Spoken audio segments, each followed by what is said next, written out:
What's up guys, it's me Lyka, and for today's video, tuturo ko kayo kung paano ma-achieve itong everyday makeup look na to. So, kung gusto nyo makita kung paano ko ginawa to, please stay and watch the rest of the video.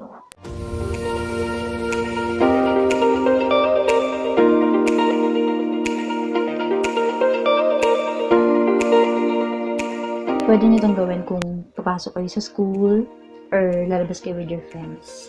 So, let's start. Kung gagawin nyo yung ganitong look or mag-a-apply kayo ng makeup sa mukha nyo, make sure na malinis yung mukha nyo. As you can see, bagong ligo ako, so pwede na to. So, yun guys, tinali ko lang yung buhok ko para ma-sure na walang aaligid-aligid na buhok kapag nag-apply na ako ng makeup. So, first, una ko muna nilalagay is yung primer syempre, or moisturizer. Dun sa previous video ko, pinakita ko sa inyo yung ginagamit ko, which is ito lang yung DIY lang.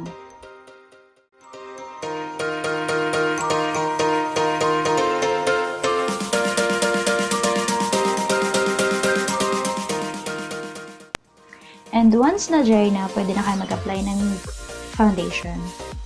Pero ako mas prefer ko mag-apply ng BB cream. So, gagamit ako ng BB cream yan.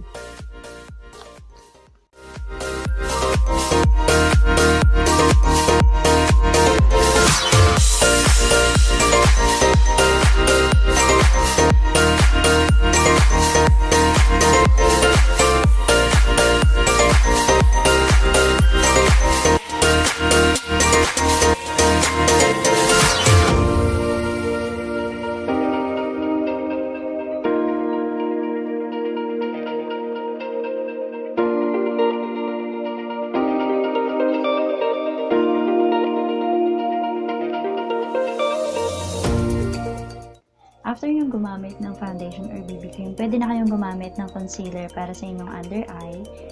Pwede rin namang hindi na.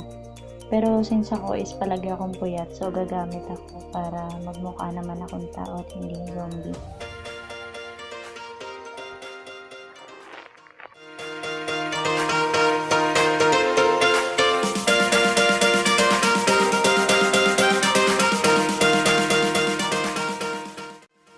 Then, blend lang ulit natin.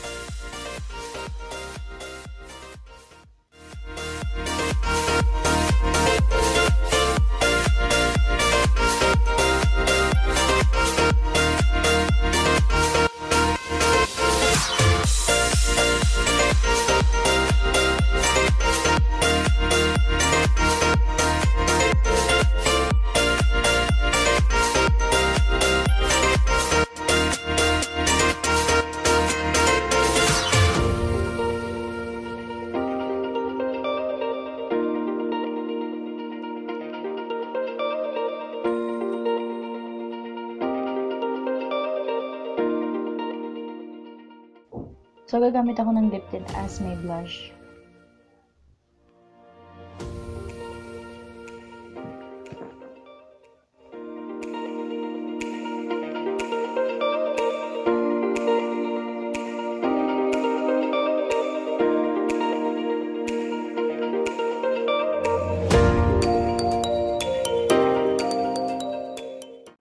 The next naman natin na gagawin is powder.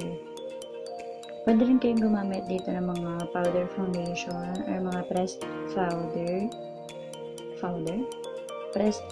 Pwede rin kayong gumamit mga pressed powder. But ako is gagamit lang ako ng baby powder.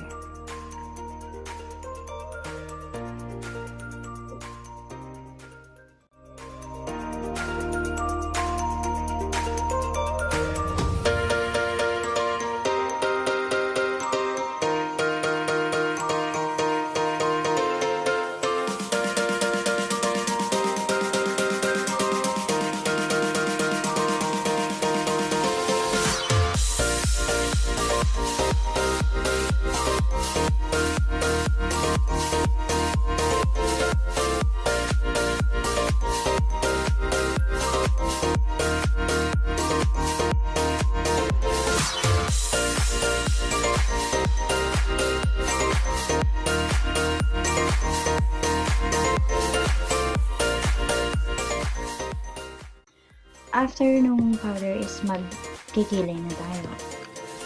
the most exciting part for me.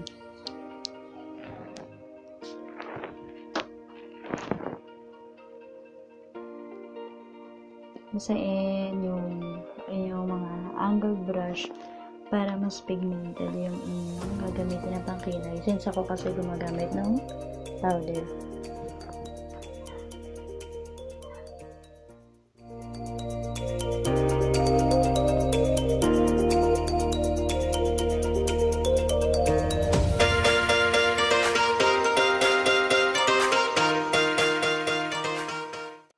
So yun guys, after natin magkilay is lilinisan na natin yung edges para mas define yung ating kilay. So don't worry kung may mga lagpas na ginawa nyo na nakikilay kayo. Pwede nyo naman siyang linisin ng concealer after.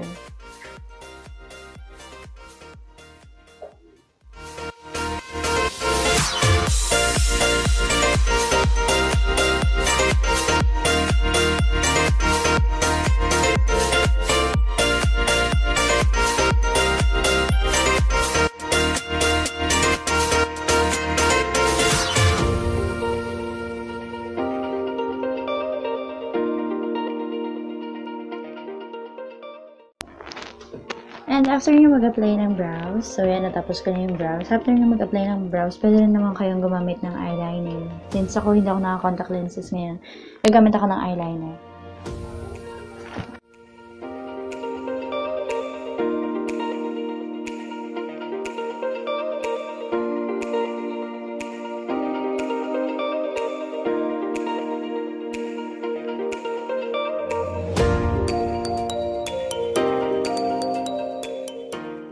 So, apply na tayo ng mascara.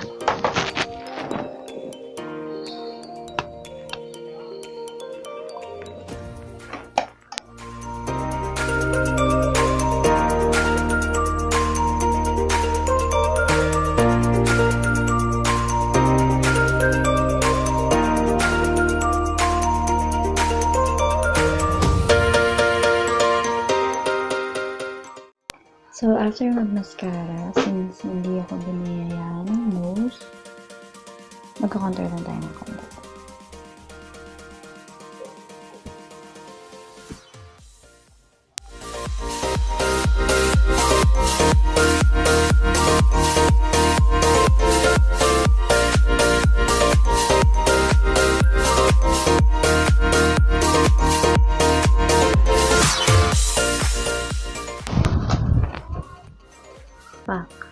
Kung meron naman ng kahit konti, nadaya naman natin kahit konti yung ating ilong, So, mag-apply na tayo ng lip tint. And that's our final touch.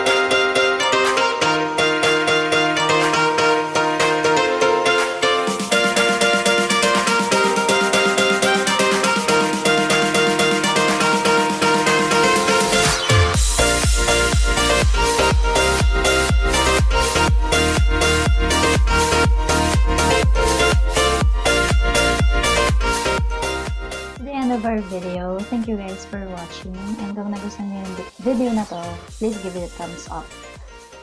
Bye!